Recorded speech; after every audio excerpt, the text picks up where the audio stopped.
ഓണാട്ടുകരയുടെ ഉത്സവമായ ചരിത്രപ്രധാനമായ ചെട്ടികുളങ്ങര കുംഭഭരണിയെക്കുറിച്ചാണ് പറയുന്നത്. ചെട്ടികുളങ്ങര എന്ന് പറയുമ്പോൾ മാവേലിക്കരയും കാർത്തികപ്പള്ളിയും കായംകുളവും ഒക്കെ ഉൾപ്പെടുന്ന ഓണാട്ടുകരയാണ്. ഓണാട്ടുകരയുടെ ഒരു ദേശക്കൂട്ടായ്മ കൂടിയാണ് ചെട്ടികുളങ്ങര ഭരണി. ഭക്തിയുണ്ട്, വിശ്വാസമുണ്ട്, കലയുണ്ട്, സാഹിത്യമുണ്ട്, കൃഷിയുണ്ട്, സംസ്കാരമുണ്ട്, സംഗീതമുണ്ട്. ഇതൊക്കെ ഒന്നിക്കുന്ന ഒന്നാണ് ചെട്ടികുളങ്ങര കെട്ടുകാഴ്ചയുടെ ഉത്സവം. ഈ ദിവസങ്ങളിലെ ആചാരവിശേഷങ്ങളാണ് ചെട്ടികുളങ്ങര കെട്ടുകാഴ്ചയെ വേറിട്ട് നിർത്തുന്നത്. ഉത്സവകാലത്ത് ഭരണിച്ചന്തയുണ്ട്. ഈ ഭരണിച്ചന്ത പണ്ട് മുതൽ ഈ നാടിന്റെ സമൃദ്ധി വിളിച്ചറിയിച്ചു പോരുന്ന ഒന്നാണ്. ക്ഷേത്രം മുന്നിൽ 13 തട്ടുള്ള ഒരു ആൽവിളക്കുണ്ട്. 1001 തിരികൾ കത്തുന്ന ഈ വിളക്കിന്റെ തട്ടുകൾ ഓരോന്നും ഓരോ കരകളെ പ്രതിനിധീകരിക്കുന്നു എന്നാണ് സങ്കല്പം. പണ്ട് ചെട്ടികുളങ്ങരയിൽ നിന്നും 4 പേർ അതിനടുത്തുള്ള കൊയ്പ്പള്ളി കാരാഴ്മ ക്ഷേത്രത്തിലെ ഉത്സവത്തിന് പോയത്രേ. ഇവർ ചെമ്പോലി, മേച്ചേരി, മങ്ങാട്ട്, കാട്ടൂരി തറവാട്ടിൽപ്പെട്ടവരായിരുന്നു. ഉത്സവ സ്ഥലത്ത് വെച്ച് അവിടുത്തുകാരിൽ ചിലർ ഇവരെ കളിയാക്കി. തങ്ങൾക്കും ഉത്സവം കാണാൻ ഒരു ക്ഷേത്രമുണ്ടായിരുന്നെങ്കിൽ ഇങ്ങനെ വരില്ലായിരുന്നു എന്ന് അവർക്കുള്ളിൽ തോന്നി. ആ ദുഃഖഭാരത്തോടെയാണ് അവർ കൊടുങ്ങല്ലൂരിലേക്ക് പുറപ്പെട്ടത്. അവർ അവിടെ ഭജനമിരുന്നു. പ്രത്യക്ഷയായ ഭഗവതി ഇവിടേക്ക് വരികയും ഇപ്പോഴത്തെ ക്ഷേത്രത്തിന് തെക്കുവശത്തുള്ള ഇല്ലം മേഞ്ഞുകൊണ്ടിരുന്നവർക്കൊപ്പം കഞ്ഞിയും മുതിരപ്പുഴുക്കും കഴിക്കുകയും അതിനുശേഷം അപ്രത്യക്ഷയാവുകയായിരുന്നുവെന്നും ഐതിഹ്യം.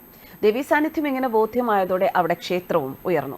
കുംഭഭരണി നാളിൽ നടത്തുന്ന പ്രധാന വഴിപാടാണ് കുത്തിയോട്ടം. 10 വയസ്സിന് താഴെ പ്രായമുള്ള ആൺകുട്ടികളാണ് കുത്തിയോട്ടക്കാർ. ദിവസങ്ങൾക്ക് മുൻപേ കുട്ടിയുടെ വ്രതാനുഷ്ഠാനം തുടങ്ങും. ആരാണോ കുത്തിയോട്ടം നേർച്ചയായി നടത്തുന്നത് അവരുടെ തറവാട്ടുമുറ്റത്ത് പാട്ടും ചുവടും വെക്കുന്ന ചടങ്ങുണ്ട്. ചുവന്ന പട്ടുടുത്ത് മാലയണിഞ്ഞ് താലപ്പൊലിയുടെ അകമ്പടിയോടെ ഘോഷയാത്രയായിട്ടാണ് കുത്തിയോട്ടക്കാരന്റെ ക്ഷേത്രത്തിലേക്കുള്ള പുറപ്പാട്. ഈ ദിവസങ്ങളിലൊക്കെ ആയിരക്കണക്കിന് ആളുകൾ പങ്കെടുക്കുന്ന സദ്യയുമുണ്ട്. ഈ ദിവസങ്ങളിൽ ഏതെങ്കിലും ഒരു ദിവസം ചെട്ടികുളങ്ങര അമ്മ ഭക്തർക്കൊപ്പം ഭക്ഷണം കഴിക്കുന്നുണ്ട് എന്നാണ് വിശ്വാസം. അതുകൊണ്ട് ആരും ഇവിടുത്തെ ഭക്ഷണം നിരസിക്കാറില്ല. ഈ സമയത്ത് ആർക്കും ഇല്ല എന്ന് പറയാറുമില്ല. ചെട്ടികുളങ്ങരയിലെ 13 കരകളിൽ നിന്നുള്ള കെട്ടുകാഴ്ചകളാണ് ക്ഷേത്രത്തിൽ എത്തുക. പൈതൃക സംരക്ഷണത്തിൽ ഇത്രയും നിഷ്കർഷ പുലർത്തുന്ന ഈ ഉത്സവം യുനെസ്കോയുടെ പൈതൃക ഉത്സവ പട്ടികയിലേക്ക് ഭാരതത്തിലെ 9 ഉത്സവങ്ങളിൽ ഒന്നായി സ്ഥാനം പിടിച്ചിട്ടുണ്ട്. ഭരണി സദ്യയുടെ വളരെ വിശേഷപ്പെട്ട ഒരു വിഭവമാണ് കൊഞ്ചുമാങ്ങ. എങ്ങനെയാണ് കൊഞ്ചുമാങ്ങ ഭരണി സദ്യയുടെ പ്രധാന വിഭവമായി എന്നതിന് പിന്നിലും ഒരു കഥയുണ്ട്. ഒരു വിശ്വാസത്തിലൂന്നിയ രുചിക്കൂട്ടാണിത്. കൊഞ്ചും മാങ്ങയും ഇല്ലാതെ ഭരണി നാളിലെ സദ്യ പൂർണ്ണമാകില്ല എന്നാണ് വിശ്വാസം. കുംഭഭരണിയുമായി ബന്ധപ്പെട്ട ഐതിഹ്യങ്ങളിലെ പ്രധാന വിഭവം കൂടിയാണിത്. കൊഞ്ചുമാങ്ങ ഭരണി സദ്യയിലെ പ്രധാന വിഭവമായതിന് പിന്നിൽ വാമൊഴിയായി പ്രചരിക്കുന്ന ഒരു കഥയുണ്ട്. ഭഗവതിയിൽ അടിയുറച്ച വിശ്വാസമുണ്ടായിരുന്ന ഒരു വീട്ടമ്മയുടെ അനുഭവ സാക്ഷ്യമായാണ് ഈ കഥ പറഞ്ഞു കേൾക്കുന്നത്.